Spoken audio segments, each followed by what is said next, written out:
दिखाना है एक बार। लैब नहीं होगा ना ये?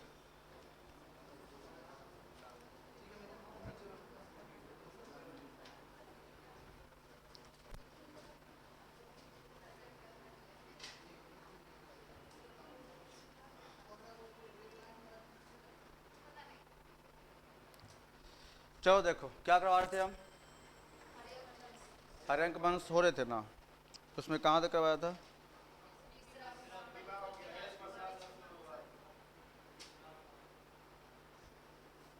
कहाँ तक हुआ था? अच्छा, विवाह करवा रहे थे किसका? बिंबिसार का। चले बिंबिसार का हम लोग पहले शादी करवा दिए थे। बोलिए। चलो तो शादी हो गई थी, बारात गए थे आप लोग? हैं? गए थे? पूरा एग्जामपुर गया था। चलिए अब देखो,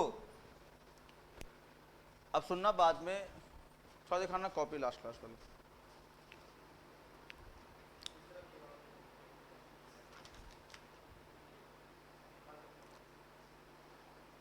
जानते हैं आप लोग नहीं बोलते इतना यार, कितना बार हम बोले हैं कि जब भी अगर टॉपिक फिनिश्ड हो तो 10 लाइन छोड़ के लिखिए। क्या यार,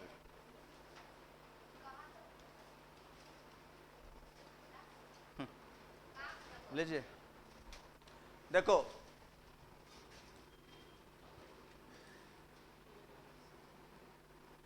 हरियंक वंश था ना, क्या था आपका? हरियंक वंश। और हरियंक वंश में सबसे पहले क्या था आपका? बिंबिसार। और बिंबिसार का अभी तक मैंने केवल शादी करवाया था, नहीं जी, पंडित जी बन गए थे हम। अब सुनना आगे। बिंबिसार की शादी हो गई थी, 3 से ब्याह हुआ था, है कि नहीं? उसमें सबसे ज्यादा फेमस होता है कोसला। कोसला के राजकुमारी क्या नाम था? और इसी के कोसला देवी से ही विवाह जब ही किया था तो बिंबिसार को काशी से 1 लाख रुपया, अरे बोलो हाँ या ना, काशी से 1 लाख रुपया हर साल दहेज के रूप में मिलता था। ठीक है, बातों को सुनना। कौशल से ही बिंबिसार को हर एक साल दहेज के रूप में कितना पैसा मिलता था? 1 लाख रुपया।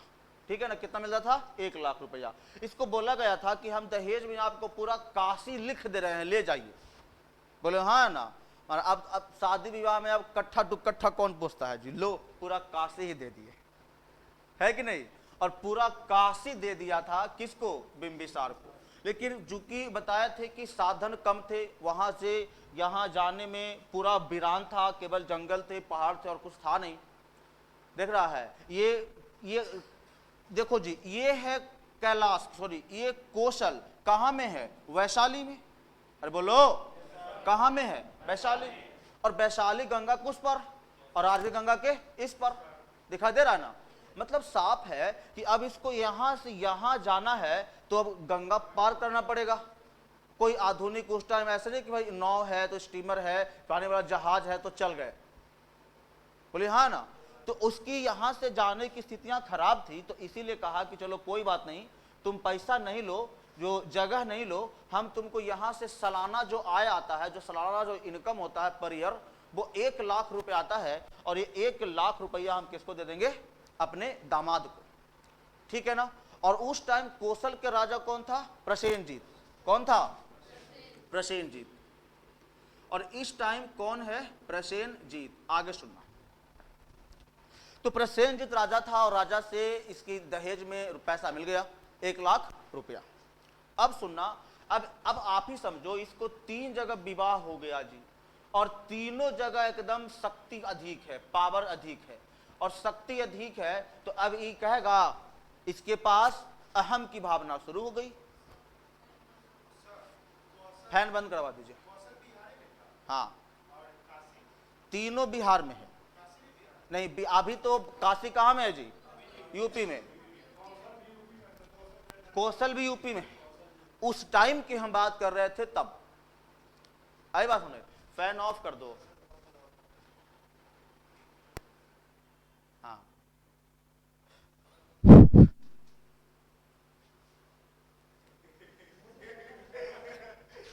आगे देखिए। तो ये था प्रसेनजीत। प्रसेनजीत उस टाइम कौशल के राजा थे, इन्हें अपनी पुत्री की विवाह किससे किया था? बिंबिसार से। अब आगे देखना, तो अब इसकी स्थिति क्या हो गई? काफी अधिक हो गई, काफी अच्छी हो गई। तब इसकी स्थिति काफी अधिक हो गई तो इसने स्थायी सेना रखना प्रारंभ किया। आई बात समझ में? तो मगध में सबसे पहली बार अगर स्थायी सेना रखा है तो कौन रखा है? बिंबिसार। इसके पहले जरासंध भी था जी, लेकिन वह स्थायी सेना नहीं रखता था। जब युद्ध की बारी हुई तो बुलाया, कहा कि चलो युद्ध करना है। तो उस टाइम देखो, जब बताओ भाई अचानक सा किसी के साथ युद्ध करना है तो उस टाइम कितने लोग आएंगे? बहुत कम लोग आएंगे। लेकिन फिर भी जरासंध एक शक्तिशाली था तो डरता था लोग कि अगर नहीं जाएंगे तो यही मार देगा। बोले हाँ ना, नहीं जाएंगे तो यही मार देगा, इसलिए ज्यादा अच्छा है कि जो कहता है तो चलो भाई, इसीलिए जाते थे। लेकिन स्थायी सेना नहीं रखता था।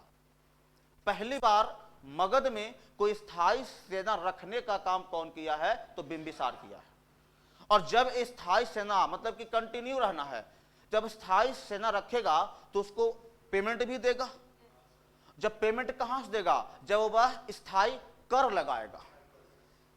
तो स्थायी टैक्स, अगर टैक्स की बात करेगा तो कौन लाया है? बिंबिसार। मतलब स्थायी कर कि अब हर आदमी को इतना कर देना पड़ेगा।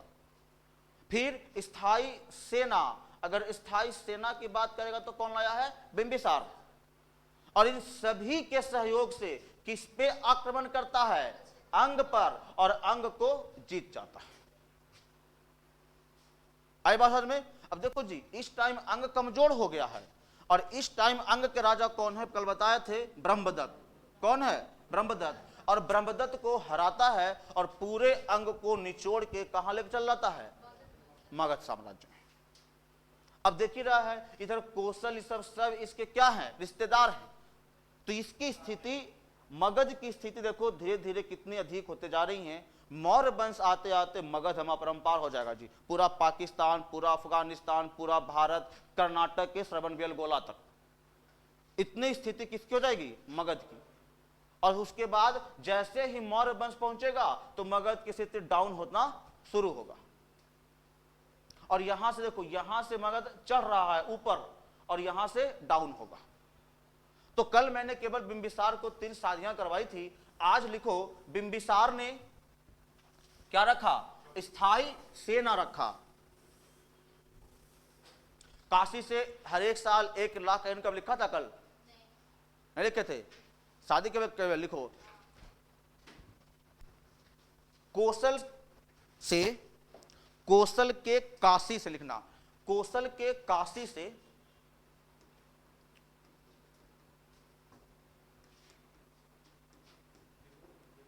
कौशल के काशी से,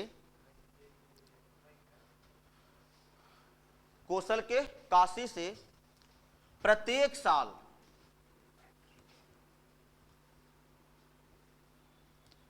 प्रत्येक साल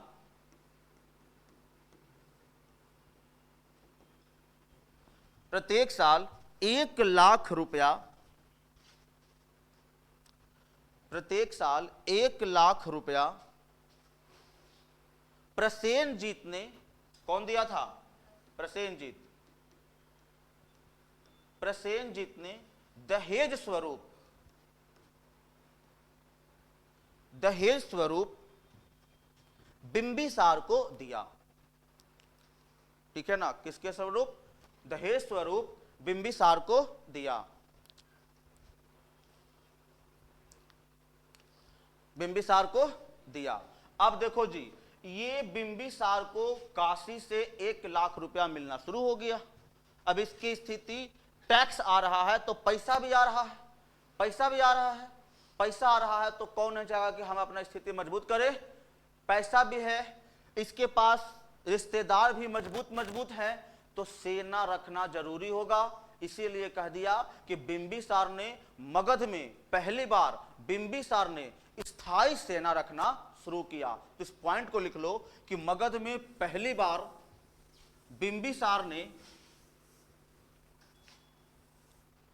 मगध में पहली बार बिंबिसार ने स्थायी सेना रखना शुरू किया।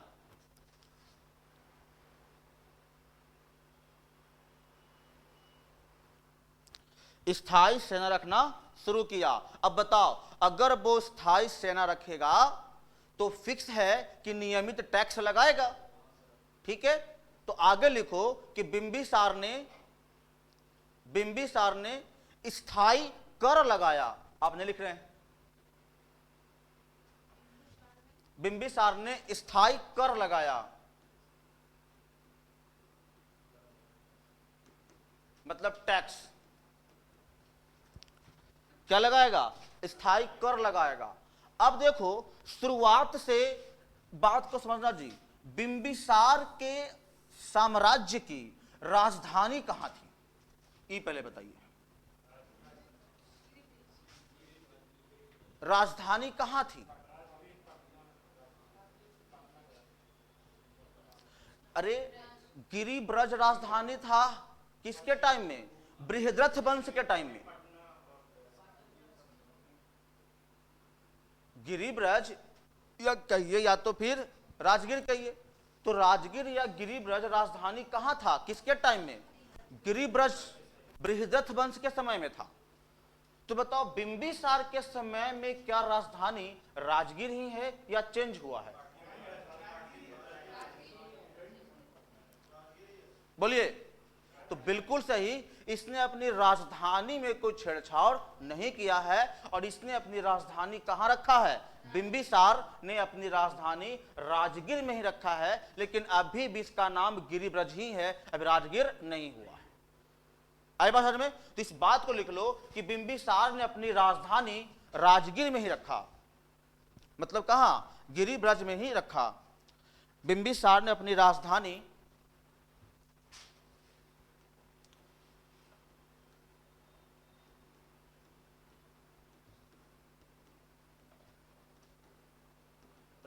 कहां रखा? गिरिब्रज में रखा।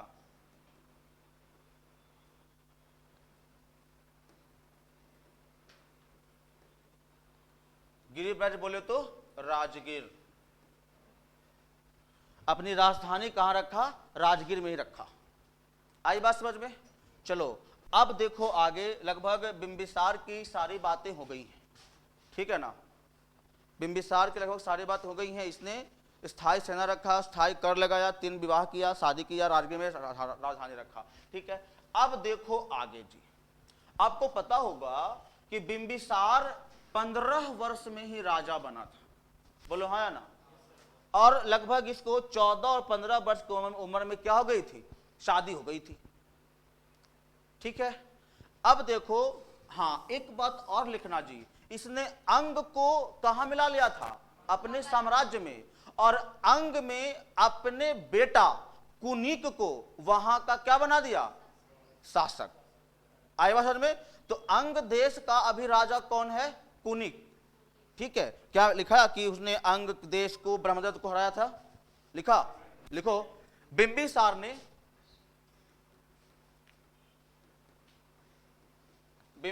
ने अंग देश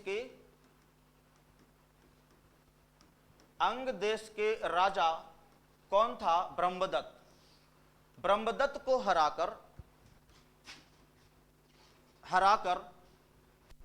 हराकर अंग को मगध साम्राज्य में मिला लिया। हराकर अंग को मगध साम्राज्य में मिला लिया।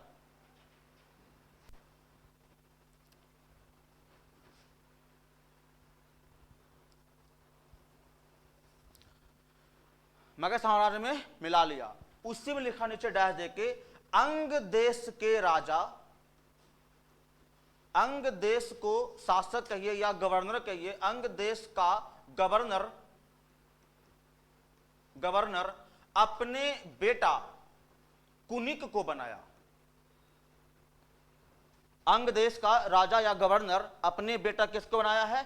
कुनिक को। और यही कुनिक बाद में क्या बनता है? अजात शत्रु। आए बात समझ में? यही कुनिक क्या बनता है? अजात शत्रु बनता है जी। ठीक है, तो अभी इसका नाम क्या है? कुनिक। तो कुनिक कहां का है? अंग का। अंग को कौन? सवाल बहुत इंपॉर्टेंट पूछता है। क्या पूछता है? कि अंग को मगध साम्राज्य में कौन मिलाया? देखो जी, तो अंग को मगध में कौन मिलाया है? बिंबिसार मिलाया है। ये बात ध्यान रखना। ये बात अलग है कि इस टाइम अंग का राजा किसको बनाया है? तो अपना बेटा, इसी का बेटा कौन है?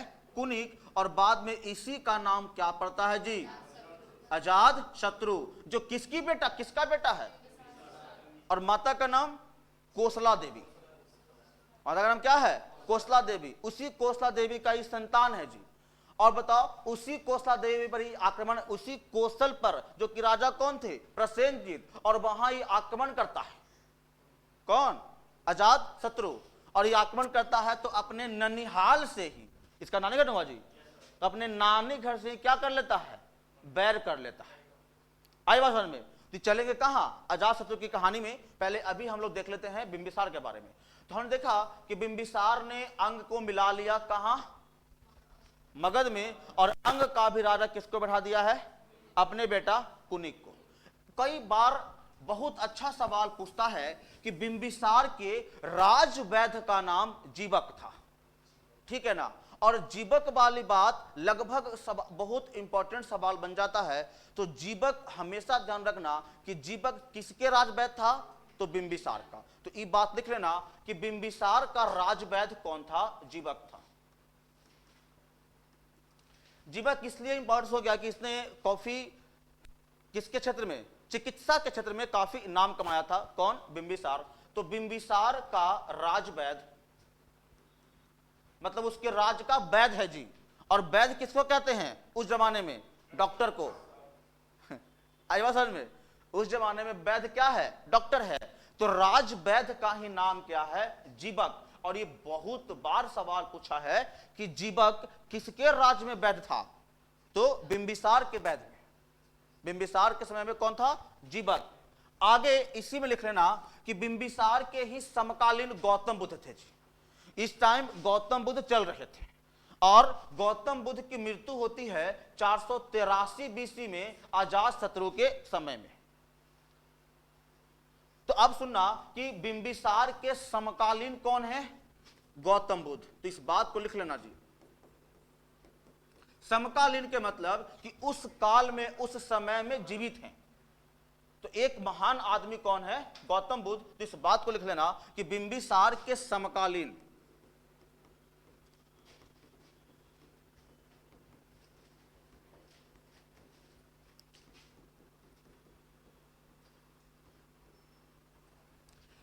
बिंबिसार के समकालीन कौन है? गौतम बुद्ध। आई बात समझ में? अब बात को यहां लगभग अब बिंबिसार से सारी बात आपकी हो गई है। इतना पूरा पचा लीजिए, बिंबिसार खत्म। अब देखो आगे, बिंबिसार की बातें खत्म हो गई ना? बताओ, सबसे पहले स्थायी सेना कौन रखा? बिंबिसार। बिंबिसार की राजधानी कहां थी? कहां? गिरिब्रज। अगर पूछे हर्यंक वंश की राजधानी कहां थी? गिरिब्रज। अरे अभी हर्यंक वंश बाकी है।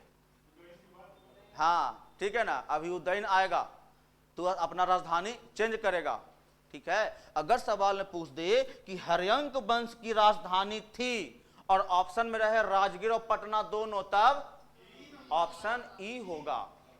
बोले हाँ ना कि हर्यंक, हाँ अगर उसमें नाम मेंशन रहे कि बिंबिसार के समय राजधानी तो राजगीर, अजात शत्रु के समय में राजधानी कहां? राजगीर ही। जब आएगा उदयन, उदयन या उदयन कहते, तब ये कहां बदलेगा? पटना। तब इसकी राजधानी पटना बदल जाती है। तो अभी हम लोग देख लिए हर्यंक वंश में बिंबिसार के बारे में जितना पढ़ना था हमने पूरा सीख लिया, ठीक है। अब यहां से बिंबिसार से अगर कभी सवाल आए तो मेरे हिसाब से आपको छूटेगा नहीं, ठीक है ना। एक बार एकदम फटाफट बताओ जी, बिंबिसार के समकालीन कौन है? गौतम बुद्ध। कौन है? गौतम बुद्ध। आगे बताओ, अंग देश को मगध में मिलाया कौन? बिंबिसार। और उस वहां का राजा किसको बनाया? कुनिक। और कुनिक किसकी बेटा? अरे माता का नाम कौन? कोसला देवी। आई बात समझ में? इसने 3 विवाह किया। इसने अपनी विवाह के द्वारा स्थिति को क्या किया? मजबूत किया। आई बात समझ में? अगला हेडिंग दीजिए, अजात शत्रु।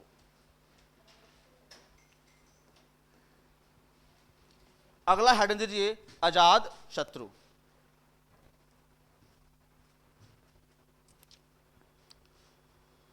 अगला हेडिंग दीजिए अजाद शत्रु।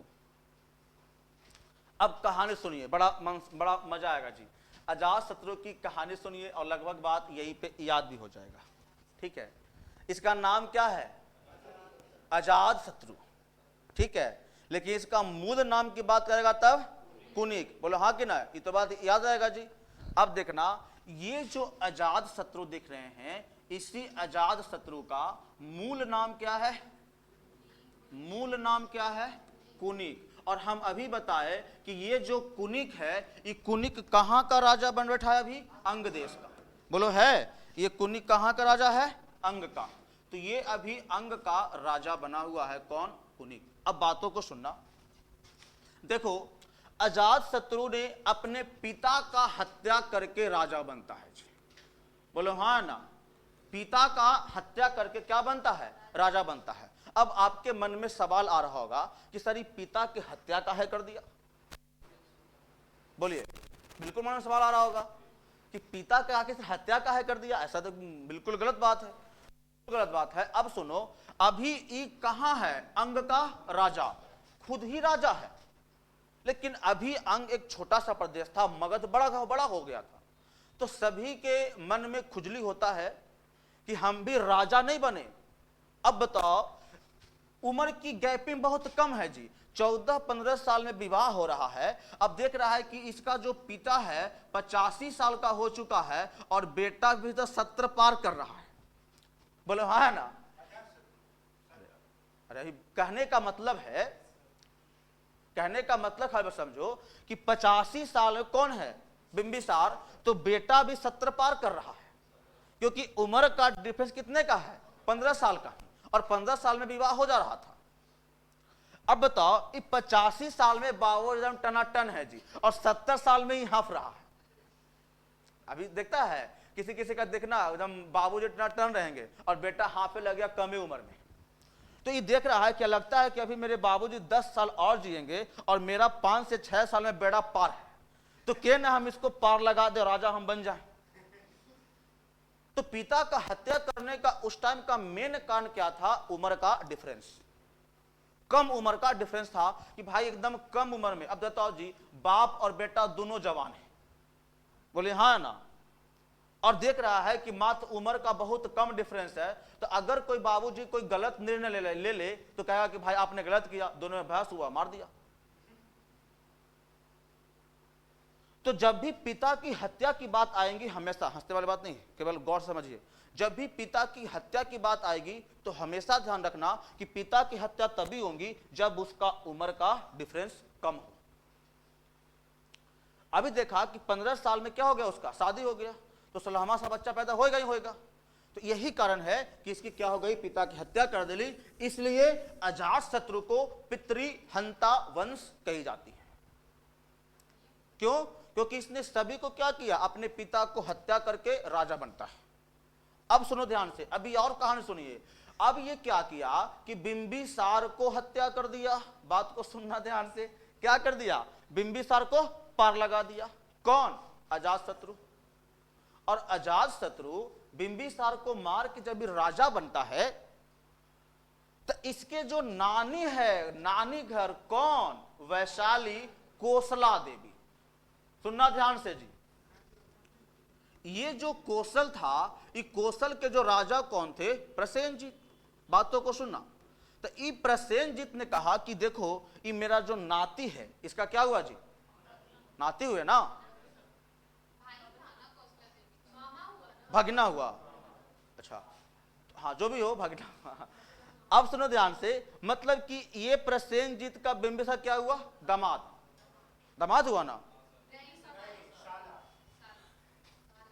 अरे प्रसेनजीत की बेटी का विवाह हुआ था, बहन थी। अच्छा जो भी रहो, अब देखो ये इसके रिश्तेदार था, बिंबिसार को मार दिया। अब बहन रहे कि नाती रहे कि दामाद रहे, घर न समझना घर में। अच्छा बहनोई हुए, हाँ चले कोई रहे। अच्छा अब बात को समझना। ये जो प्रसेनजीत है, सुना ध्यान से, ये प्रसेनजीत क्या किया? प्रसेनजीत कहा कि जब तुम इसको मेरे जो खास रिश्तेदार थे, तुम मेरी कोई बहन कहो चाहे बेटी कहो, उसको तुम विधवा बना दिया, तो जो तुमको काशी से 1 लाख रुपया जाता था सालाना, वो देना क्या कर दिया? बंद कर दिया।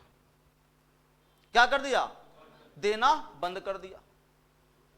अब बात को सुनना ध्यान से। जब ही उसको देना बंद कर दिया तो अजातशत्रु को बड़ा खटका कि ये कौन सा मतलब हुआ? जो आता था, अब बताओ जी, 1 साल रकम बहुत ज्यादा था उस जमाने में, बहुत ज्यादा, और 1 साल 1 लाख रुपया इसको नहीं आएगा, तो कहा कि हम अपना सेना का खर्चा कहां से देंगे? तो कहा कोई बात नहीं, चलो पहले इसको पहले ठीक करते हैं। आए बात समझ में? तो अब चला अपना पूरा अजातशत्रु सेना लेकर के किस पे आक्रमण किया? अपने रिश्तेदार के यहां कोई रहे, ठीक है। तो ये कहां हमला किया? प्रसेनजीत को हमला किया और हरा भी दिया। तो हरा दिया तो कहा कोई बात नहीं, हम लोग रिश्तेदार हैं, गले लग जाओ। तो गला लग गया। जो तुमको काशी से 1 लाख जाता था वो जाएगा। आए बात समझ में? तो पहले ठीक किसको किया था? ये हाँ, प्रसेनजीत को, यानी कि कौशल पर आक्रमण भी किया था। कौन? अजातशत्रु, और उसको जीत भी गया। और जीत जाने के बाद कहा कोई बात नहीं, हम लोग एक परिवार हैं, दोनों आपस में फैसला कर लिए, मीटिंग कर लिए, और फिर से गला मिल गए। कौन? अजातशत्रु और प्रसेनजीत। आई बात समझ में? अब सुनो ध्यान से। अब अजातशत्रु को जब ये लगा कि ऐसा हम काम कर दिए हैं, सुनो ध्यान से, ऐसा काम कर दिए हैं, तो इसने सबसे पहले एक काम किया था। और क्या काम किया था? कि इसकी जो राजगीर थी, सुनना ध्यान से, राजगीर को पहले ही, जैसे ही अपने बाप को हत्या किया, बिंबिसार को हत्या किया, तो इसको पता था कि ये जो कौशल है, ये कौशल हमको छोड़ेगा नहीं। इसीलिए इसने राजगीर को, अपनी राजधानी को पूरा किलाबंदी करवाया। आई बात समझ में? और ये सवाल पूछ चुका है यूपीएससी जी कि राजगीर को किलाबंदी कौन करवाया था? अजातशत्रु। क्यों करवाया था? क्योंकि जब ये अपने बाप को मार दिया था तो प्रजा भी हो सकता है कि इससे नाराज हो और इसके ननिहाल वाले भी आक्रमण कर सके। इसने सबसे पहले अपने रहने का ठिकाना, राजधानी को ही पूरा क्या कर दिया? किलाबंदी करवा दिया था कि कोई भी आएगा दम पहले किला को तोड़ेगा तब ना, किला को पहले तोड़ो। और उस टाइम उतना गोला बारूद नहीं था किला को तोड़ के पार कर जाए। आज ना है जी, रूस और यूक्रेन के बीच में भाई साहब बड़ा का बड़ा ध्वस्त हो रहा है, ठीक है। देखिए कितना बड़ा राष्ट्रवाद चल रहा है यूक्रेन में। ऐसे ऐसे एक, पता है, कल की वीडियो देख रहा था, 7 से 8 साल की एक बच्ची पूरा तोप के सामने खड़ी हो गई, भाई हमें कर दो। 8 साल की बच्ची, यूक्रेन वाले। तो ये होते राष्ट्रवाद। ऐसे राष्ट्रवाद अपने देश में भी नहीं मिलेंगे। खैर, वो रूस यूक्रेन की बातें बाद में करेंगे, पहले हम लोग बिहार की बात कर लेते हैं। अब सुनो ध्यान से, ये था कुनिक वाली बातें। अब किले बंदी करवा दी। कौन? अजातशत्रु। उसके बाद बताया कि किले बंदी करवाया और किस पर आक्रमण किया? कौशल पर। और कौशल में मिला, उसके बाद आक्रमण करने के बाद दोनों क्या हो गए? मिल गए। दोनों क्या हो गए? भाई हो गए, जीत गए, फिर से रिश्तेदारी बन गई। अब सुनना ध्यान से, अब अजातशत्रु को एक ही कह रहा है कि अब एक बचा हुआ कौन है? बज्जी। क्यों नहीं हम इस बज्जी को अपने साम्राज्य में मिला लें? बातों को सुनना ना ध्यान से। बज्जी को अपने साम्राज्य में क्यों नहीं हम मिला लें? अब अजातशत्रु को दिमाग एकदम ठनक रहा है। अजातशत्रु को लग रहा है कि क्यों न हम बज्जी को मिला ले, लेकिन देख रहा है कि बज्जी तो मजबूत है, काफी मजबूत था। क्यों?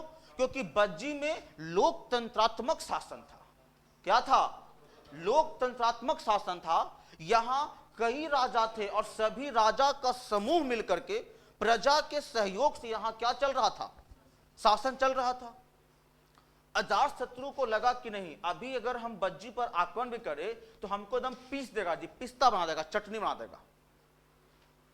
इसलिए अजातशत्रु का एक मंत्री है, सुनना ध्यान से, अजातशत्रु का एक मंत्री है और मंत्री का एकदम नाम ध्यान रखना जी, उस मंत्री का नाम है बस्कार।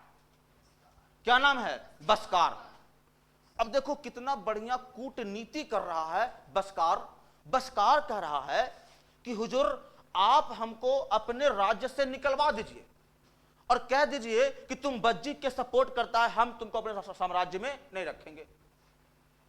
और जैसे ही आप हमको निकाल देंगे तो बज्जी ये सब सुनेगा तो ये हमको अपने यहां बुला लेगा कि तुम मेरे यहां आ जाओ, तुमको भगा दिया है तब।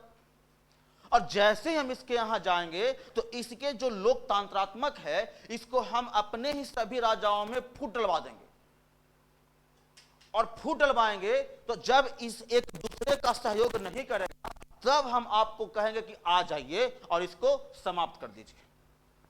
देखो कितनी बड़ी कूटनीति कर रहा है कौन? बसकार।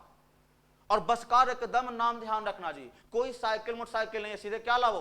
बस और कार। तो क्या हो जाएगा? Bus car. एकदम नाम ध्यान रखना, ये क्या है? बसकार। आगे सुनना ध्यान से। देखो अभी सारी कहानियां किसकी चल रही हैं? अजात शत्रु की। तो अब ये अजात शत्रु बसकार को निकाल देता है, ये कहलवा करके पूरा एकदम अनाउंसमेंट करवा देता है कि मेरा जो मंत्री बसकार है वो बज्जी को सपोर्ट करता है, मेरे यहाँ का अन्न खाता है और गुण किसका गाता है? बज्जी का। और जैसा सोचा था वैसा ही काम हुआ। बज्जी वाले को सुना बसकार उसकी अच्छी खासी मंत्री थी, निकाल दिया है मेरे कारण, तो बज्जी को बसकार को बुला लेता है और बसकार जिस काम से वहां जाता है वो काम वहां पे कर देता है। आपस में सबको क्या करता है जी? फूट लगा देता है। और जैसे ही फूट पड़ा कहा अदम ऑफर कि आ जाइए, और आया और बज्जी को मिला लिया। और यहीं पे एक और गहराई तक सवाल जाता है कि बज्जी से युद्ध करते समय अजात शत्रु ने दो नए हथियार का डेवलपमेंट किया जी। कौन कौन? एक रथ मुसल और दूसरा महाशिला कंटक। आई बात समझ में? तो बज्जी से युद्ध करते समय इसने दो गो नया आविष्कार किया। कौन कौन? एक था रथ मुसल, एक क्या था? रथ मुसल, और एक था महाशिला कंटक। और ये दोनों देखे हैं आप? बिल्कुल देखे होंगे। किसमें? बाहुबली में देखे हैं ना जी। महाशिला कंटक मतलब कि शिला को फेंकने वाला। आई बात समझ में? मतलब कि ऐसे बड़े बड़े पहाड़ लो, पहाड़ का गोला लो और फेंक दो। तो महाशिला कंटक कहां देखे हैं आप? बाहुबली में देखे हैं। मतलब कि बड़े बड़े पत्थर को एकदम गुलेल की तरफ फेंक देना जी, वही क्या हो गया? महाशिला कंटक। और रथ मुसल भल्लाल देव एकदम आगे लगा, छक छक छक छक काटते चल गया। देखा? तो ये रथ मुसल और महाशिला कंटक कौन अपनाया है? अजात शत्रु। तो यही दो थे जो नया हथियार लॉन्च किया था बज्जी से युद्ध करते समय। कौन? अजात शत्रु। एक बात इसमें और पूछता है, पूरी बात लिखवाऊंगा और पूरी बात अभी यहां पे याद भी हो जाएगा, केवल आराम से सुनते चलिए। आई बात समझ में? अब देखो एक बात और सवाल पूछता है। अगर आपसे सवाल पूछ दे कि बताओ पाटलिग्राम नगर की पाटलिग्राम की स्थापना किसने किया था? उदयन। अब देखो सवाल है आपका कि बताओ पाटलिग्राम की स्थापना किसने किया? पाटलिग्राम तो किसने किया? उदयन। जैसे देखा पाटलिग्राम और बच्चा एकदम उदयन मारे बिना नहीं रहता है, घर आके समझता है कि पाटलिग्राम है कि पाटली नगर है। हाँ, आईवासन में क्यों किया था उस बात को समझो। थोड़ा सा हम कहानी में मिस्टेक कर गए, भूल गए। जब ये अपने बाप को हत्या किया था, सुनना ध्यान से, तो इसकी जो नानी घर था वो कहां था? वैशाली। गंगा उस पर। और ईर कहां रहता था? राजगीर। ये कहां रहता था? राजगीर। आई बीच में गंगा नदी है। ये क्या है जी? गंगा नदी। तो इसको डर था कि कहीं ये यहां से सेना आक्रमण ना कर दे हमको ऊपर, इसीलिए इसने गंगा और सोन नदी के संगम पर, सुनना ध्यान से, गंगा और सोन नदी के संगम पर सैनिक छावनी बनाया। क्या बनाया? सैनिक छावनी। और यही है जी गंगा और सोन नदी, गंगा और सोन नदी का संगम। इसी को उस टाइम क्या रखा? पाटलिग्राम। और गंगा और सोन नदी के संगम पाटलिग्राम पर उसने क्या बनाया? सैनिक छावनी बनाया। कहा कि ठीक है हम राजगीर में रहेंगे, चलेगा, हम राजगीर में रहेंगे, चलेगा, लेकिन हमारी सेना यहां पे रहे, और यही गंगा और सोन वर्तमान में क्या है जी? वर्तमान में अरे गंगा और सोन नदी, गंगा सोन नदी पटना में गंगा से कहां मिलती है? दानापुर में। दानापुर में आए बात में।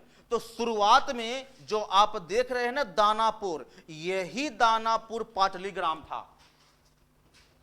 यही दानापुर क्या था? पाटली ग्राम। अगर पूछे कि बताओ पटना में सैनिक छावनी कौन बनवाया था? अजातशत्रु। पाटली ग्राम की स्थापना किसने किया? अजातशत्रु। लेकिन यही अगर कह दे पाटलिपुत्र नगर की स्थापना, तब कौन होगा? उदयन।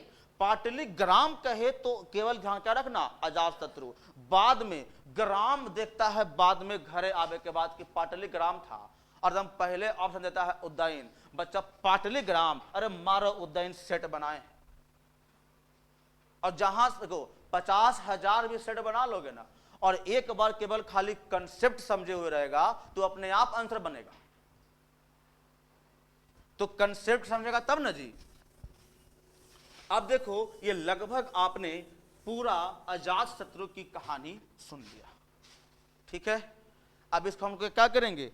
लिपिबद्ध कर लेते हैं। ये क्या कर रहा है?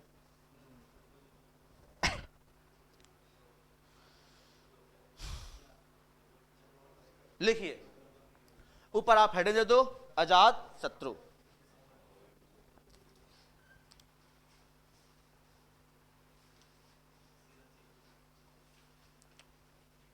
शिलाजीत, क्या शिलाजीत? शिलाजीत का पत्थर।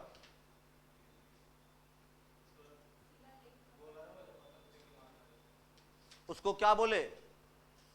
महाशिला कंटक। महाशिला कंटक। बाहुबली में देखा नहीं है जी? हैं? नहीं देखा? जाके देख लो। बस खाली पता है तुम लोग खाली सिनेमा देखता है, उसका का रहस्य है, का है, तो कुछ नहीं पता। पता है? कुछ नहीं पता होता।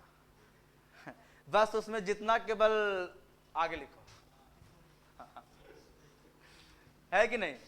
लिखो अजातशत्रु।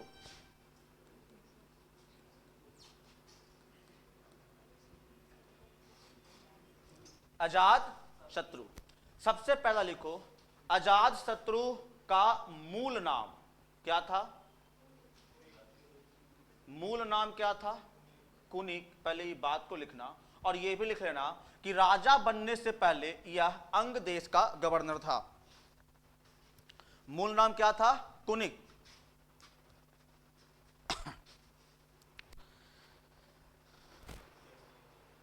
मूल नाम क्या था? कुनिक। नीचे डैश देके लिखना कि राजा बनने से पहले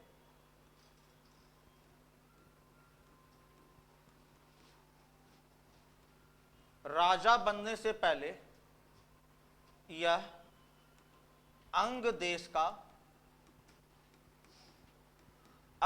का गवर्नर था, या तो बोले को शासक था।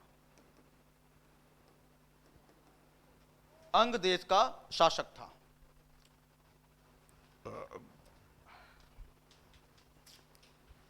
अंग देश का शासक था।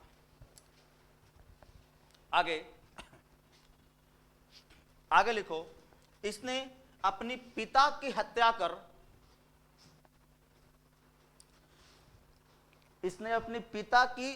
कर मगध का शासक बना था।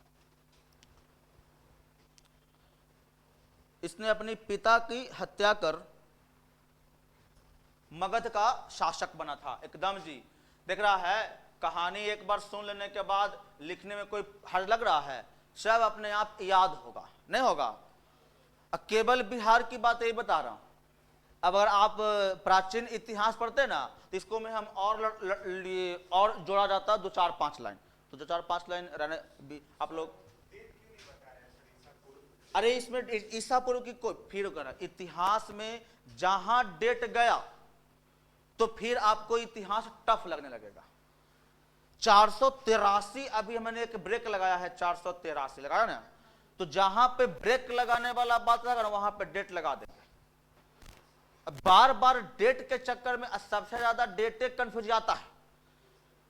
और हम इसलिए इतिहास में डेट ध्यान नहीं रखो, जो इंपॉर्टेंस जो डेट रहेंगे वो आपको याद हो ही जाएगा, उसकी चिंता नहीं कीजिए। देखो अभी मैंने डेट लगा ना, जो 483 BC एगो डेट लगा दिया, तो जहां पे डेट में ब्रेक लगाने वाला बात होगा ना, वो ब्रेक लग जाएगा अपने आप। इसलिए केवल आराम से सुनिए और लिखते चलिए और पचा लीजिए। खाया पिया 16 आना और क्या रहता है जी, छोड़िए कुछ नहीं। आगे क्या बना कि राजा बनने से पहले कहां का शासक था? अंग का देश का शासक था। आगे लिखो, इसने क्या किया?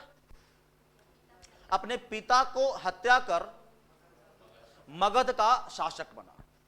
अब सुनो ध्यान से, जब ये मगध का शासक बना तो इसको कौशल से डर हो गया कि हमको पर आक्रमण करेगा, तो जहां ये रहता था तो राजधानी को किलाबंदी करवाया। आए बात समझ में? बोलिए। तो अगला लाइन लिखो कि इसने अपनी राजधानी को किलाबंदी करवाया।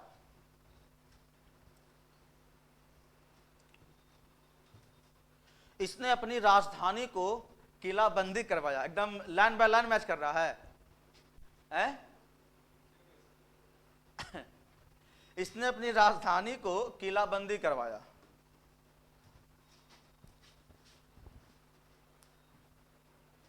इसने अपनी राजधानी को किलाबंदी करवाया। ठीक है, क्यों करवाया था किलाबंदी? डर से। हाँ, उसके बाद एक डर और था कि कहीं ये वैशाली वाला हमको आक्रमण ना कर दे, इसलिए पटना और सोन के संगम पर सैनिक छावनी बनाया। कहां में? पाटली ग्राम में। इस टाइम उसका नाम ही क्या रखा? पाटली ग्राम। तो लिखो, अगला डैश देके लिखो नीचे में कि गंगा और सोन नदी के संगम पर, गंगा और सोन नदी के संगम पर, गंगा और सोन नदी के संगम पर, गंगा और सोन नदी के संगम पर ब्रैकेट में कर लो, अरे वहां कर लो, गंगा और सोन नदी का संगम कहां पे? दानापुर। दानापुर, और यही ब्रैकेट में लिख लो पाटली ग्राम। शुरुआत में इसका नाम क्या था जी? पाटली ग्राम। दानापुर ब्रैकेट में पाटली ग्राम में सैनिक छावनी लगाया। में क्या लगाया? सैनिक छावनी लगाया। कहा कि कोई बात नहीं, हम राजगीर में रहेंगे ठीक है, लेकिन मेरा सैनिक गंगा के तट पे रहेगा।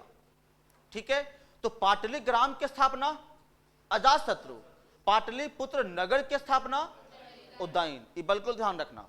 आगे उदयन एक दो तो काम ही किया है, कुछ काम थोड़ी ना किया है। और सबसे दुलरुआ उदयन ही है बिहार में, बोलो हाँ ना। आगे लिखिए, आगे लिखो, क्या किया इसने? पाटलिपुरम में सैनिक छावनी बना दिया। उसके बाद लिखो कौशल, कौशल पर आक्रमण करता ना है जी। उसके बाद नीचे डैश देकर लिखना कि कौशल के राजा प्रसेनजीत ने, कौशल के राजा प्रसेनजीत ने अजातशत्रु को, अजातशत्रु को, कौशल के राजा प्रसेनजीत ने अजातशत्रु को सालाना 1 लाख रुपया,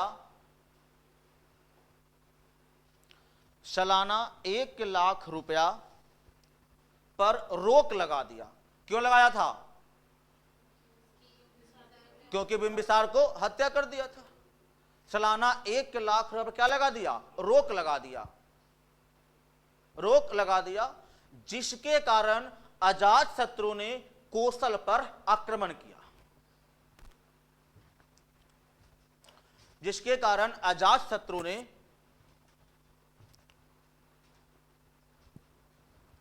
जिसके कारण अजातशत्रु ने कौशल पर आक्रमण किया।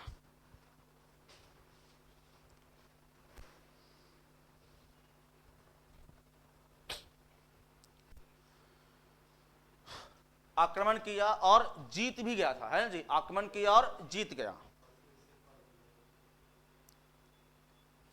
देखो जीत गया है, लेकिन अभी कौशल को क्या मगध में मिलाया?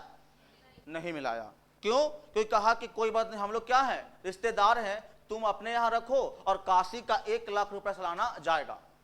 बोलो हाँ ना। लेकिन अभी कौशल स्वतंत्र है, अभी कौशल को मगध में नहीं मिलाया गया है, ये बात ध्यान रखना, ठीक है। अभी कौशल का मगध में नहीं है जी, लड़ाई हुआ, जीता भी, लेकिन कौशल को मगध में मिलाया नहीं गया है। आई बात समझ में? आगे लिख लिया, कौशल पर क्या कर लिया? जीत लिया। आगे लिखना, एकदम स्टार लगा के लिखना, ये काफी इंपॉर्टेंट लाइन है, लिखो, अजात शत्रु ने अपनी मंत्री बस्कार की सहायता से, अजात शत्रु ने अपने मंत्री बस्कार की सहायता से, बस्कार जी एकदम कुछ नहीं, मोटरसाइकिल और साइकिल नहीं, क्या चाहिए? बस और कार, तो क्या हो जाएगा? Bus car. बस्कार की सहायता से, बस्कार की सहायता से बज्जी पर आक्रमण किया, बज्जी संघ पर आक्रमण किया, बज्जी संघ पर आक्रमण किया। नीचे डैश देख लिखेगा, बज्जी संघ पर आक्रमण किया। लिखो, बज्जी के साथ युद्ध मैदान में, हां, बज्जी के साथ युद्ध मैदान में,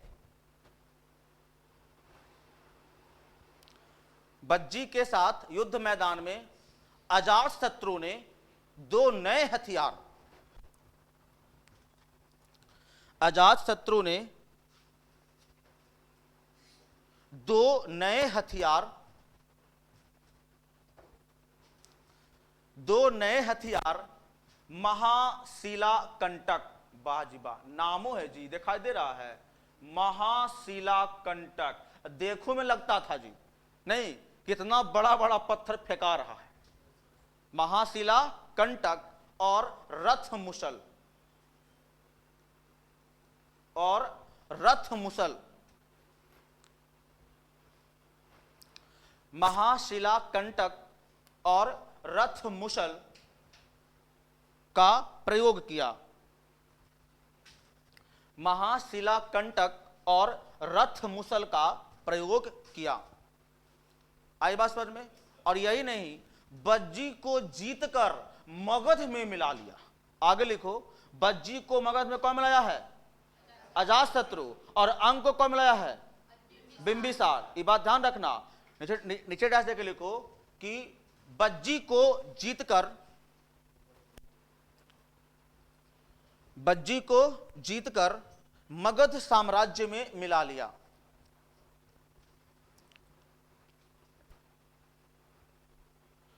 बज्जी को जीतकर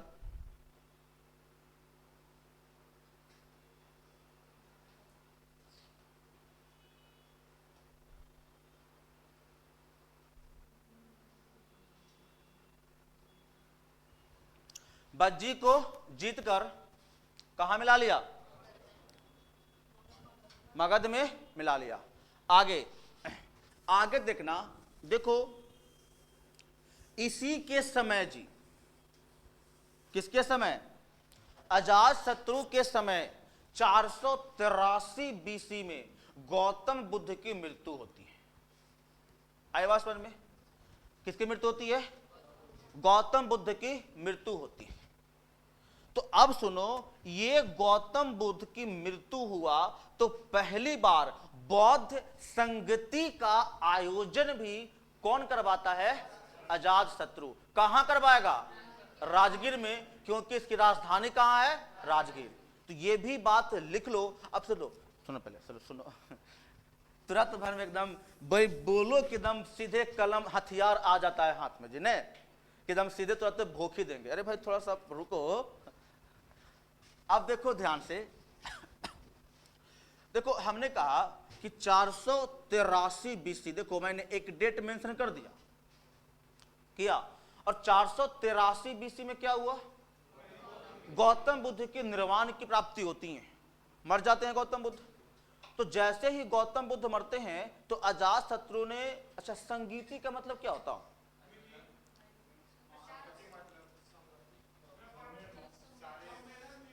हाँ, सम्मेलन, मीटिंग, किसका? पूरे बौद्ध का, जितने भी बौद्ध जो गुरु हैं, भिक्षु हैं, उस सब को बुलाया जाए। कहां में? राजगीर में। और राजगीर के भी पहाड़ी, और कौन सी गुफा? सप्तकर्णी गुफा। आए बात समझ में? अभी भी है जी, कहां में? राजगीर में। और राजगीर के पहाड़ी के सप्तकर्णी गुफा में ये मीटिंग बुलाया गया, किसके द्वारा? अजात शत्रु के द्वारा। तो ये लाइन एकदम स्टार मार के लिखना, ये काफी इंपॉर्टेंट लाइन है, एकदम लिख ही लेना जी। लिखो 483 बीसी में,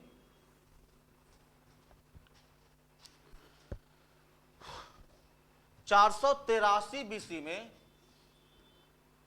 गौतम बुद्ध की मृत्यु के साथ, ऐसे लिख लो 483 बीसी में गौतम बुद्ध की मृत्यु हुई, बस उसके बाद अगला लाइन 483 बीसी में गौतम बुद्ध की मृत्यु हुई। 483 बीसी में गौतम बुद्ध की क्या हुई? मृत्यु हुई। आगे लिखो डैश देके, बड़ा मजेदार लाइन लिखो, अजात शत्रु ने प्रथम बौद्ध संगीति, अजात शत्रु ने प्रथम बौद्ध संगीति का आयोजन राजगीर के सप्तकर्णी गुफा में करवाया। राजगीर के सप्तकर्णी गुफा में करवाया।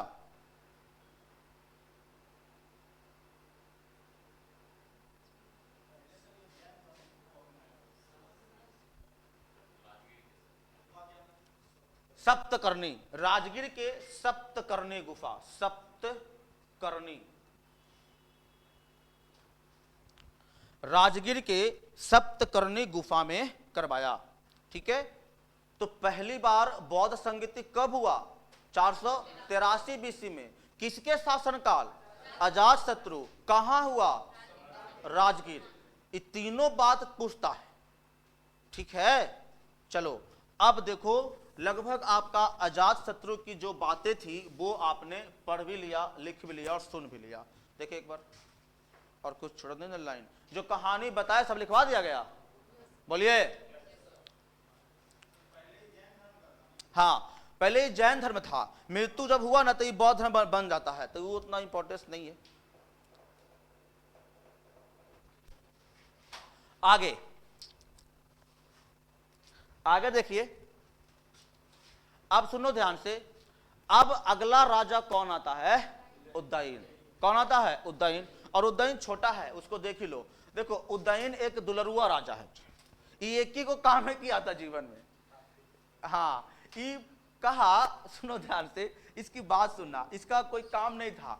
जितना डेवलपमेंट अजात शत्रु ने किया था मगध का, उतना अभी कोई नहीं किया। उदयन बस केवल आता है और कहता है कि जब हम हिया रह ही रहे हैं और हिया हमने अपनी सैनिक छावनी बना ही दी है, तो राजधानी ई वाला काहे रहेगा? ई वाला काहे नहीं? बोले हाँ है ना। तो इसने अपना राजधानी बदल दिया, कहां से कहां? राजगीर से पाटलिपुत्र। और जब ये राजधानी बन गया दी, तो समझ सकता है कि शहर और नगर तो बनेगा ही। तो अगर पूछेगा पाटलिपुत्र, और देखो पहली बार, आज न बिहार की राजधानी पटना है, और उस टाइम पूरे मगध का राजधानी पटना था, समझ सकते हैं। और जिस पटना में हम लोग पढ़ाई कर रहे हैं जी, समझ में आ रहा है? ये गर्वान्वित होने की बात नहीं है। जहां हम लोग अभी पढ़ाई कर रहे हैं उस टाइम, और वो भी देखो मौर्य वंश के समय में भी जी पूरा पाकिस्तान, देखो बड़ा पढ़ेंगे जी, बड़ा पढ़ेंगे थोड़ा सा इसका फिगर, और लाल से नहीं पढ़ेंगे, उजला से पढ़ेंगे। देखो देखना, दिख रहा है जी, ये है आपका भारत। ये क्या है? भारत। और भारत ही नहीं जी, ये है आपका, देख लेना, ये है आपका पाकिस्तान, और ये है आपका अफगानिस्तान, और यहां पे है खा कर्नाटक, बात को समझो। और यहां है पटना जी, ये क्या है? पटना, यही पटना है। और इतने बड़े साम्राज्य, पता है, इतना बड़ा साम्राज्य, और ये राजधानी था पटना। दिखाई दे रहा है? मतलब पूरा जी, एक देश, दो देश, तीन देश के कहां था? पटना। और ये पटना में हम लोग बैठ के मस्ती कर रहे हैं, पढ़ाई कर रहे हैं। समझ में आ रहा है? ये पटना था। और ये पटना पहली बार राजधानी कौन लाया था? उदयन। कौन लाया था? उदयन। अब बात को सुनना जी। और मौर्य वंश में इतना बड़ा साम्राज्य था मौर्यों का, इतना बड़ा साम्राज्य किसका था? मौर्य। और ये पटना में कहां रहता था? कुम्हरार जी, देखे कुम्हरार पार्क, उसी कुम्हरार में मकान था किसका? ऐ पगला, चंद्रगुप्त मौर्य का। उदयन का मकान नहीं था,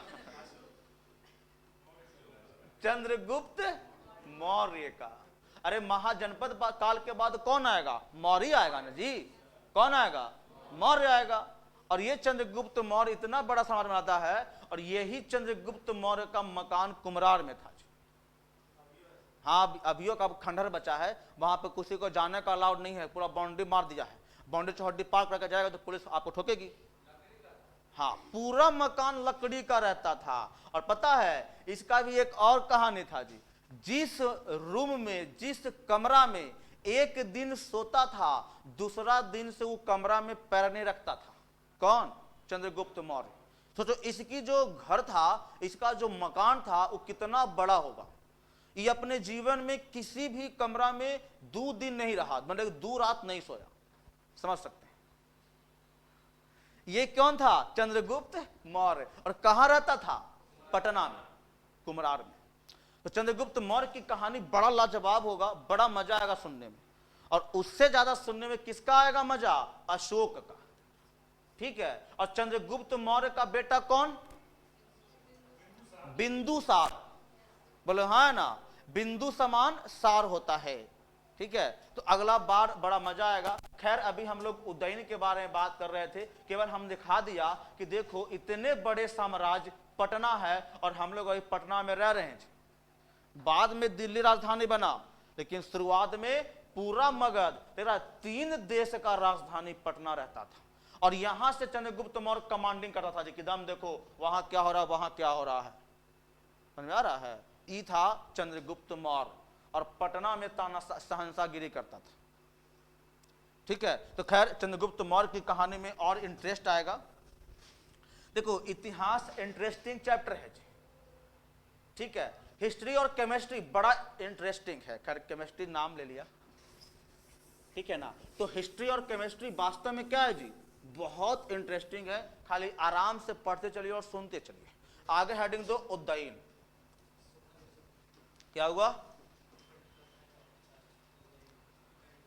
उदयन लिख लो। उदयन बहुत छोटा है।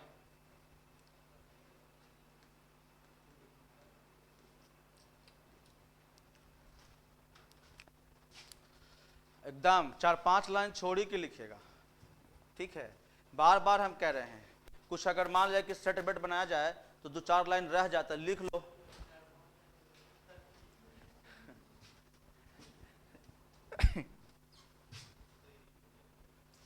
चार 5 लाइन छोड़ के लिखिएगा, बार बार हम कहते हैं। और पता है, और चौथाई छोड़ के लिखिएगा। मालूम क्यों? एग्जाम के अंतिम समय में ना 1-2 बार कॉपी आप पढ़ लेगा ना, तो सारांश लिखना होता है उसी चौथाई में, और पूरा 300 का पेज 20 मिनट में पढ़ जाएगा। तो चौथाई में नहीं छोड़ते आप लोग। पता कितना नहीं होता, 2-4 लाइन बचा लेने से पेजवा पैसा ज्यादा खर्चा हो जाएगा। नहीं ना, आदत होता है सबका, सब घुसा घुसा के लिखते हैं। यार ऐसा मत लिखा करो यार। अगर देखो उदयन, या इसी को बोलते हैं उदयन। ठीक है ना, उदयन, इसी को क्या बोलते हैं? उदयन। इसका फोन बज रहा है जी। उदयन क्या है? उदयन। आगे देखो, उदयन ने अपने जीवन में एक काम किया, उसी को केवल लिखना है। और उस सबको लगभग बिहार के बच्चों को पता होता है, जो नॉर्मल रेलवे का ग्रुप डी के भी तैयारी करता न है, उसको ही पता होता है कि पाटलिपुत्र नगर का स्थापना किया था। और वही अगर पूछ दे पाटलिग्राम तो हम बोलेगा पाटलिग्राम, सीधे उज्जैन मारेगा। और ये भी नहीं जी, बड़ा खुश होके आवेगा, मार के आ गए, देखो उज्जैन मारे। वो घर आके समझेगा कि पाटलिपुत्र नगर था कि पाटलिपुत्र ग्राम था, है कि नहीं? वो कहां के समझेगा? घर आके समझेगा कि पाटलिपुत्र नगर था कि ग्राम था। लिख लो इसमें पहला लाइन लिखो कि उदयन ने अपनी राजधानी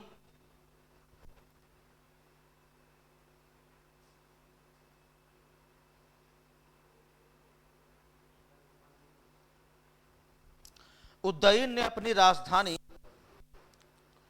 राजगीर से पाटलिपुत्र स्थानांतरित किया, ट्रांसफर किया जी, ठीक है ना? कहां स्थानांतरित किया? पाटलिपुत्र।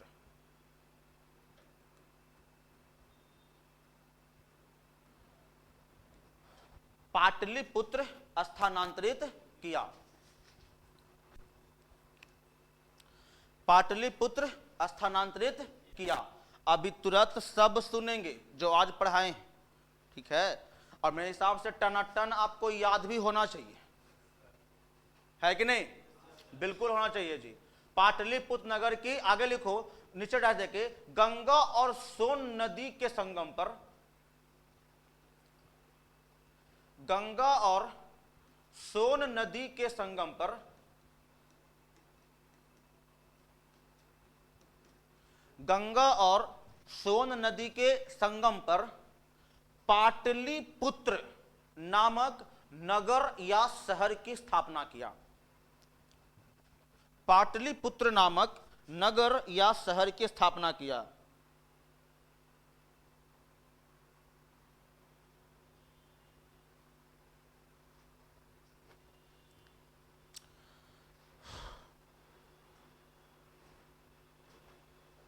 ठीक है? अब देखो, ये था उदयन तक ही आपका मेन हर्यंक वंश रहता है जी। ये अपने जीवन में एक काम किया था और बड़ा इंपॉर्टेंट किया था उदयन। हाँ, हर्यंक वंश पूरा पितृहंते वंश है। आई बात समझ में? अच्छा लिख लीजिए जी, यही लिख लीजिए लाइन, कहे लगी आप नाराज रहेंगी, लिख लीजिए। उदयन ने भी अपने बाप को हत्या कर शासक बना। उदयन ने भी अपने बाप को हत्या कर शासक बना।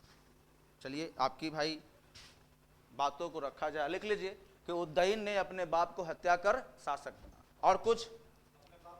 हाँ, अरे हाँ, आपने पिता कुछ लिख लीजिए। हाँ, और बोलिए, और कुछ रह गया? हो गया? चलिए, हाँ कोई बात नहीं, लिख लिए, लिख लिए। अच्छा अब एक बात और लिख लो, एक बात और लिख लो कि हर्यंक वंश का अंतिम राजा कभी पूछता है। हाँ, कौन था? नागदशक। और नागदशक को हत्या कौन करता है? शिशुनाग। और शिशुनाग वंश की स्थापना करता है। तो आज हम लोग हर्यंक वंश पूरा खत्म ही कर दे, तो लिख लो हर्यंक वंश का अंतिम राजा नागदशक होता है। हर्यंक वंश का अंतिम राजा कौन है? नागदशक। हर्यंक वंश का अंतिम राजा कौन है? नागदशक। नागदशक। हर्यंक वंश का अंतिम राजा कौन है? नागदशक। और इस नागदशक को हत्या कौन करता है? शिशुनाग। कौन करता है जी? शिशुनाग। एकदम ध्यान रखना, शिशु से मतलब शिव, और शिव के गले में क्या रहता है जी? नाग। तो क्या हो जाएगा? शिशुनाग और नाग, ठीक है ना? शिशुनाग और नाग। तो लिख लो नागदशक की हत्या कौन करता है? शिशुनाग। नागदशक की हत्या कौन करता है? शिशुनाग। और हर्यंक वंश का अंतिम राजा कौन है? शिशुनाग, सॉरी नागदशक। और नागदशक की हत्या कौन करता है? शिशुनाग। और लिख लो मगध पर हर्यंक वंश की स्थापना करता है, सॉरी मगध पर शिशुनाग वंश की स्थापना करता है। लेकिन करता है मगधे में ना, अरे हाँ या ना, करता कहाँ है? मगध में। देखो पता है हमको मगध पढ़ावे में बड़ा मजा आता है, बहुत मजा। आई बात समझ में? सबसे अच्छा हमको मगध लगता है पढ़ाने में। और मगध से भी ज्यादा लगता है इंटरेस्ट, पता है कौन सा? हड़प्पा सभ्यता, पहली नगरीकरण। उसको और इंटरेस्ट से बड़ा मजा आएगा सुनने में। ठीक है, तो अगर बिहार स्पेशल में हड़प्पा सभ्यता पढ़ना नहीं था तो उसको हमने अभी लपेट दिया है। आगे जब उसको खोलने की बारी आएगी तो पूरा खोला जाएगा। ठीक है ना? अभी सुनो तुम ध्यान से। अभी अब कौन सा वंश आ गया नया? पढ़ लिया जाए, बोलिए। चलो तो हेडिंग दीजिए, शिशुनाग वंश।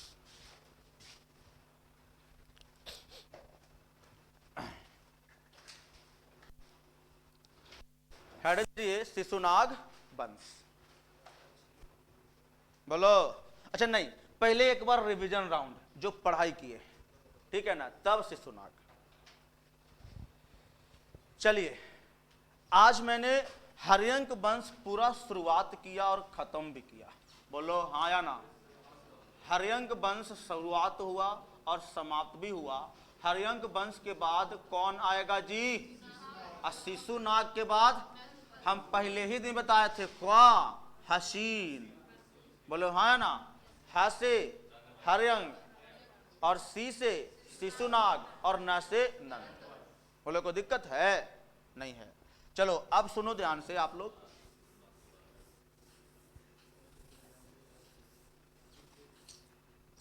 आगे देखिए, सबसे पहले बताओ हर्यंक वंश का स्थापना किसने किया था? किसने किया? बिंबिसार ने। बोलो कोई दिक्कत? बिंबिसार की कितनी शादियां? 3 शादियां हुआ। पहला, दूसरा चेलना और तीसरा क्षेमा। बहुत बढ़िया जी, बहुत बढ़िया। पहला कौन है? कोसला, बहुत अच्छा। दूसरा कौन है? चेलहना और तीसरा कौन है? क्षेमा। वाह जी वाह। आई बात समझ में? तो पहला कौन है? कोसला, दूसरा कौन है? चेलना और तीसरा कौन है? क्षेमा। बहुत अच्छा। अब आगे बताओ, अंग देश को, अंग को मगध में मिलाया था कौन? बिंबिसार। कोई दिक्कत? अंग को किसने मिलाया था मगध में? बिंबिसार ने। और बिंबिसार की बात है, स्थायी सेना रखा था कौन? बिंबिसार। नियमित कर लगाया था कौन? बिंबिसार।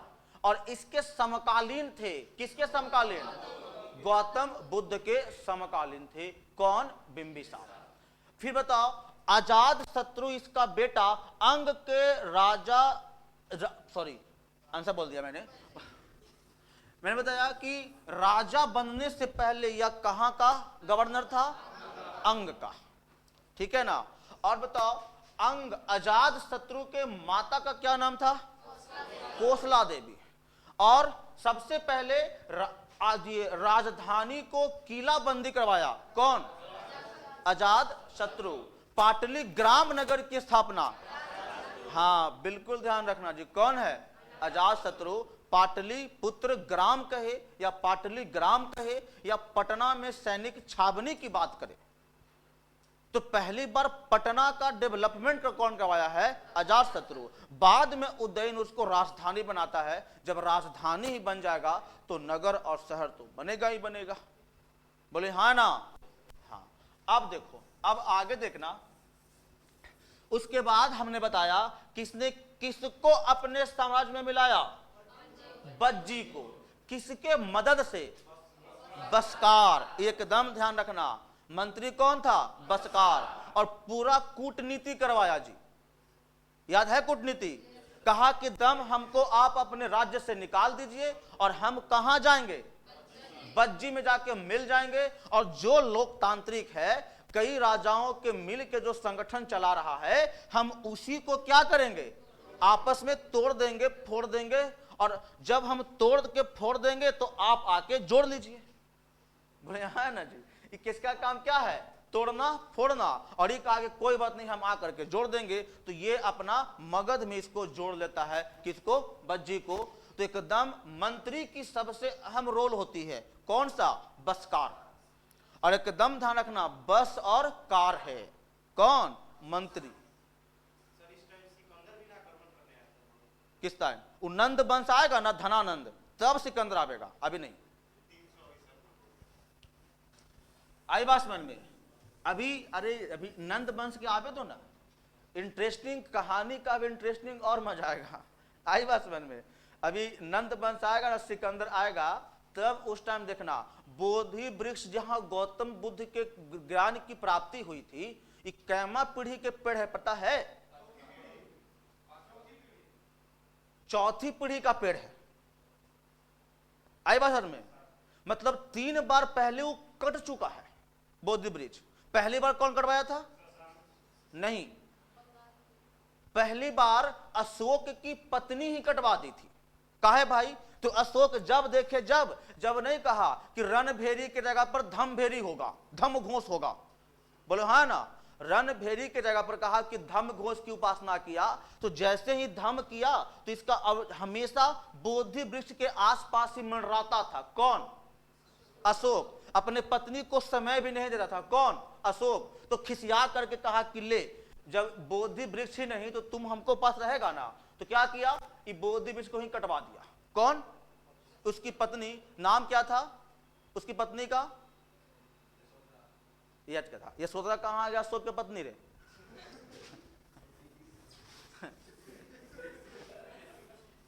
बातों को सुनिएगा। तो उसकी पत्नी का नाम था, वो हंसिका करके कुछ ऐसे नाम थी उसकी पत्नी का। तो पत्नी पहली बार बोधि वृक्ष को कटवाया कौन? अशोक की पत्नी। दूसरी बार और सुनो, दूसरी बार देखो अशोक की पत्नी जब बोधि वृक्ष को, पहले सुन लो ना, बड़ा इंटरेस्टिंग बात बता रहे हैं, फिर बता वो नहीं करेंगे। चौथी पीढ़ी का पेड़ है। सुनिए, तो पहली बार कौन कटवाया? उसकी पत्नी। दूसरी बार शशांक। उसी पेड़ को देखा कि देखो ये केवल कटवा दिया, कहा कि ये पेड़ों को काट दो, बोला। अब बताओ, अशोक उस टाइम नहीं था, कहां गया हुआ था? कहीं घूमने गया होगा नेपाल के आसपास। और उसका देखो, गौतम अशोक का शिलालेख नेपाल में ही मिलता है, और ये नेपाल गया हुआ था। तो पत्नी कहा कि वो गए हुए हैं, इसको काट दो। इसको काट दिया। काट देने के बाद जब ही आया तो देखा कि भाई तो वृक्ष काट दिया। तो बढ़िया से सेवा सत्कार किया, पानी वानी दिया, देखा फिर से वो कन्नी फूट गया। आई बात समझ में? तो कन्नी फूट गया, तो चलते आ रहा था। दूसरी बार कौन करवाता है? शशांक। कौन करवाता है? शशांक। वो आगे कहानी बताएंगे। और शशांक भी कटवाता है तो बड़ा लाजवाब कहानी है। प्रभाकर वर्धन वो पूरा एकदम चलता है कहानी। तब शशांक आके काटता है किसको? दूसरी बार बोधि वृक्ष को। फिर कटवा देता है। तो इसमें फिर से पानी बानी कटवाया ही नहीं जी, शशांक कटवा करके इसके जड़ी में आग भी लगा दिया कि ये फिर से उग जाता है। काटो नहीं, जला भी दो। आई बात समझ में? काटने के साथ साथ जला भी दिया। कौन? शशांक। जब जला दिया तो फिर से साल कुछ काफी दिन लगे, कहीं ना कहीं से फिर से वो कन्नी उग गया। आई बात समझ में? जब ये कन्नी फिर से उग गया, तब फिर से चल रहा था। तीसरी बार फिर से इसकी खराब स्थिति हो जाती है और प्राकृतिक आपदा के कारण ही बर्बाद हो जाता है, मतलब आंधी में। तीसरी बार, ठीक है। कब होता है? 1878 में। 1878 में ये तीसरी बार आंधी में चल जाता है, ठीक है। 1878 में, हाँ 1876 में जी। 4 साल के बाद 1880 में कनिंघम आता है। कौन? कनिंघम। और आपको एक बात और बताना भूल गए कि ये जो अशोक था, ये अपने बेटा और बेटी को श्रीलंका भेजा था बौद्ध धर्म के प्रचार के लिए। और यही एक पेड़वा लेके भेजा था कि तुम जाओ और वहां पेड़ एक गाड़ देना कि बोधि वृक्ष है। आई बात समझ में?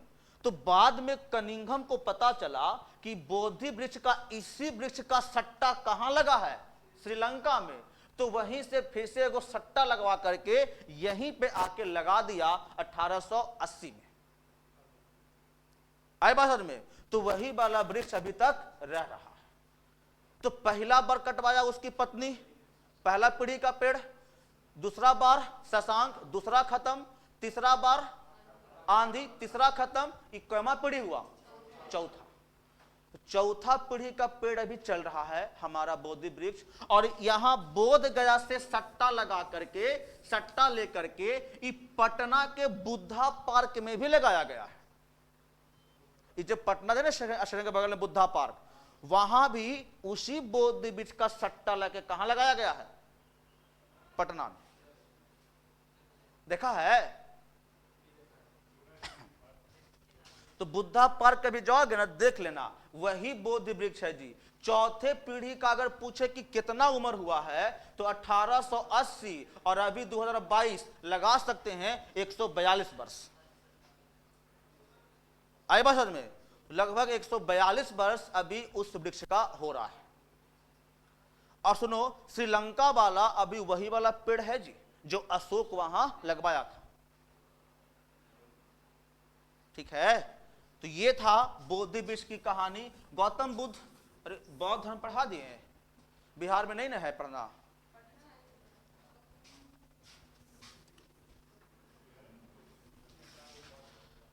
अरे बिहार में पढ़ना है बौद्ध धर्म।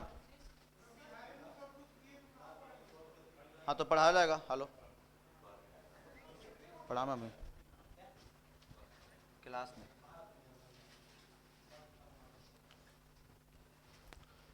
चलिए, तो अब सुन लो, ये था आपका हर्यंक वंश। कल से हम लोग करेंगे कौन सा? शिशुनाग वंश। कब से करेंगे? कल से। आज भर आप आराम कीजिए। कल कौन सा दिन है? शनिवार। हाँ, तो कल आपका क्या होगा? शिशुनाग वंश। ठीक है ना? और शिशुनाग वंश की भी कहानी बहुत इंटरेस्टिंग होगा। धीरे धीरे बिहार के बारे में जानकर इच्छाएं और बढ़ेंगी जी, कि क्या क्या और बिहार में हुआ है, तो सुनने में और मजा आएगा। और इसी बिहार से आपका 25 सवाल रहेगा। ठीक है, तो बस यहां आइए और मेरी कथाओं को सुनिए, कथा सुनिए और जाके एग्जाम दीजिए, नंबर आ जाएंगे। ठीक है ना? चलिए, तो अब हम लोग मिलते हैं नेक्स्ट क्लास में कल। आज आपकी क्लास एक ही क्लास होंगी, बायो वाला सर कहीं गए हुए हैं, तो आज केवल क्या होगा? बिहार स्पेशल। ठीक है, फिर हम लोग कल मिलते हैं। बोलो, कोई डाउट, कोई दुख, कोई तकलीफ, कुछ बतियाना है? चलिए,